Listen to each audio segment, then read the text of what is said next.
Ontem eu estava conversando com uma pessoa de uma possível parceria que a gente está negociando, e aí ele me perguntou: por que que você decidiu trabalhar com autoliderança? Na hora passou um filme na minha cabeça, porque a gente revive as situações, o nosso porquê. E aí eu lembrei de uma fase da minha vida que eu tive mais de 15 gestores num período de 3 anos na mesma empresa. E toda vez que isso acontecia, eu sofria muito com esse processo, porque tinha que começar a construir relação, tinha que provar o meu valor, a pessoa precisava me conhecer, saber quem eu era, mudar meu desenvolvimento, ter novos direcionamentos. Então eu me sentia muito exausta desse processo. É muito desgastante você começar toda hora uma nova relação. E eu me sentia injustiçada, porque toda vez que mudava a minha liderança era como se meu desenvolvimento começasse do zero novamente. Até que um dia eu ouvi uma frase que ela me deixou bem desconfortável, mas ela foi essencial para eu virar uma chave na minha vida, que foi: nunca deixe o seu desenvolvimento na mão de ninguém. E eu fiquei ali, refletindo sobre aquela frase, entendendo o que de repente eu precisava mudar no meu comportamento, na minha postura, que pudesse me ajudar com esse processo. E aí foi quando eu comecei a olhar para mim. Liderança sempre foi um tema que eu tenho muita afinidade, que eu gosto bastante. Só que a liderança é sobre os outros e a autoliderança é sobre a gente. Só que ninguém fala muito disso. A gente fala só sobre liderança. E nesse de falar só sobre a liderança, a gente vai colocando expectativas nos outros. É como se a gente ficasse dependente de outras pessoas. Então, eu dependo da minha liderança para fazer o meu desenvolvimento, eu dependo da minha equipe para eu me desenvolver, para eu avançar. E na verdade, a gente precisa olhar para a gente. Porque se você não lidera você mesmo, como que você vai liderar outras pessoas? Será que você aplica os princípios da liderança em você? Será que você vive a liderança na sua vida? E foi quando eu comecei a olhar para mim mesma, a entender o que fazia sentido para mim, quem eu era, quais eram as minhas crenças, quais eram os meus objetivos, as minhas expectativas, aonde eu queria chegar. E tudo isso eu comecei a entender que eu não precisava necessariamente de uma liderança para colocar em prática o que eu queria, o que fazia sentido para minha vida. Até na vida pessoal isso fez bastante diferença. E a partir do momento que eu decidi olhar para isso, as coisas começaram a fluir. E querendo você ou não, a equipe ela é o reflexo da liderança. Você pode discordar, tá tudo bem.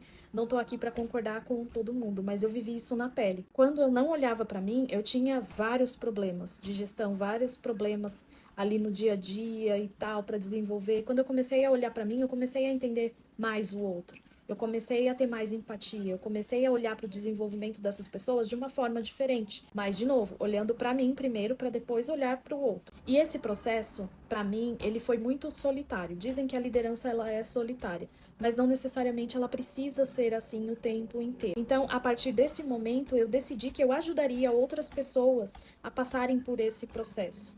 E a gente olhar pra gente mesmo não é fácil. A gente ter que encarar as nossas sombras, ter que enxergar algumas coisas que, na maioria das vezes, a gente coloca debaixo do tapete porque a gente sabe que aquilo vai doer, que vai ser desconfortável. É um processo importante. Eu passei por esse processo sozinha e eu acho que as pessoas não precisam passar por isso sozinha. Por isso que é importante você ter um mentor, você ter uma pessoa ali que vai te dar as mãos, que vai caminhar junto com você, vai te direcionar porque ele já viveu essa experiência, ele já sabe o que vai acontecer, quais são as possibilidades que podem acontecer, mesmo que a gente tenha vidas, posturas, realidades completamente diferentes. O mentor ele tem a experiência, ele já passou por esse processo, então ele tem mais clareza de como te direcionar, de como te acompanhar. E esse é o meu porquê, é o porquê que eu trabalho na mentoria, porque eu sei o quanto que esse processo ele é desafiador, ele é delicado, e na mentoria eu faço justamente isso, pegar na mão da pessoa e falar: vamos junto. A partir do momento que você decide, as coisas começam a acontecer e você precisa saber como lidar